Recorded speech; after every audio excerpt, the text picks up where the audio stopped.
Jalen Rose, we have some big news regarding the Brooklyn Nets. Shame on you. They did not hire Ime Udoka as was reported they wanted to. They hired Jacque Vaughn, and longtime coach in the NBA, Jacque Vaughn, had this to say when he was announced. I guess I was the write-in candidate in the minds of elections right now, but I'm okay with that. I said to my wife, I might have not been her first choice, and we've been together 20 years, so it could all work out. So off we go. They signed him to 1 year, finishing this year as a head coach, and he'll be paid next year to be the head coach. Doesn't sound like he is the long-term solution. What do you think about this hire and the notable fact that it is not Ime Udoka? If y'all think I'm going to be walking around with grades looking like Lovie Smith and Jacque Vaughn, y'all going to be waiting. You're going to have to succumb at some point. At some point, it's going to happen. You know what I'm saying? Let's get back to but in all honesty, I played against him in college. I'm happy that he has the opportunity. He's been a long-time assistant coach. He has the opportunity to be a head coach, not only in Orlando, but as an interim with the Nets, and actually has done a really good job in Brooklyn when he's had that opportunity. But as he mentioned, the term interim might as well be in front of his name. If you look at the terms of this deal, it really has him coaching the remainder of this year and next year. If you look at the landscape of how new coaches get hired, especially from within, normally that's a longer-term deal. We're talking about how much he got paid. We're not talking about how long the deal is. So he has an opportunity to win the job, but I don't think it's going to be his long term. Ultimately, for the Nets, here's what I'll say. The timing wasn't right for Ime Udoka to get hired. It's just too much noise. I don't know, Jalen. I'm going the other way with that. It seems like he was the right person, the best available candidate, and there would probably be a news cycle for about 3 or 4 days about the suspension and what happened in Boston, and then it would go away, and they would start winning more basketball games. To me, that would be worth it. It seems to me like the league or someone intervened in this case. And that happens in a lot of situations. But again, when I say the noise, like NBA news happens seemingly in dog years. So we forget it wasn't less than 12 months ago that the Nets got swept from the playoffs, that KD asked to be traded, that he asked for the GM and the coach to be fired, that Kyrie was denied an opportunity to get a deal. Last year, Kyrie didn't get vaccinated, so he missed half of the games. This year, he's suspended right now.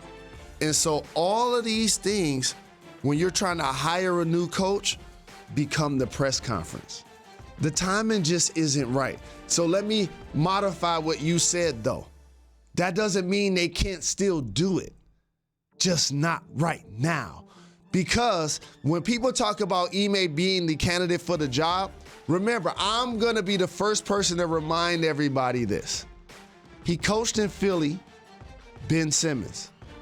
He coached as an assistant as well with the Nets, KD and Kyrie. So he's as familiar with that situation as anybody could be, and is as close to being somebody that can navigate a big three. See, I'm not just talking about KD and Kyrie.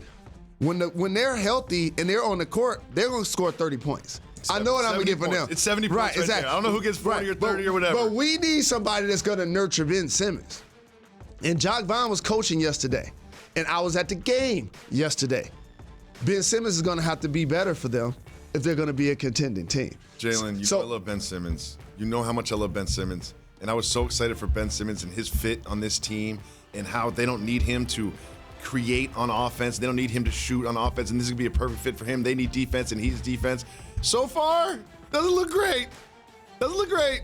Jacoby, and this, I want to quote the OG Doug Collins. The game is so hard when you can't shoot. Just think about this. Anybody that's ever played basketball, the first two things somebody do when they walk in the gym is dribble the ball or shoot the ball. Ben Simmons is warming up doing cuts and dunks because he's not trying to shoot the ball, especially in front of an audience that might record him when he's walking into a charity event shooting an air ball in the summer. It's a mental block. And so based on that, you're going to need a coach that's going to own making him play on the baseline.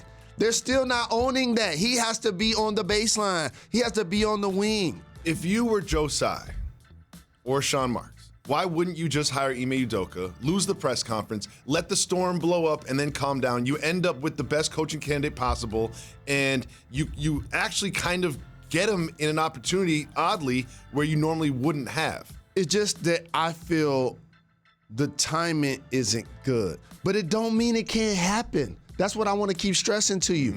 Why don't you see what happens with Kyrie and his suspension and if and when he returns? Why don't you let it play out to see if Ben Simmons can stay healthy? And then when this season ends, is Kyrie going to be there long term? Is he going to go to Los Angeles? I don't expect to see Kyrie on the net. And so that's another opportunity for you to bring in Ime if you're going to lose Kyrie to nurture a team post him leaving.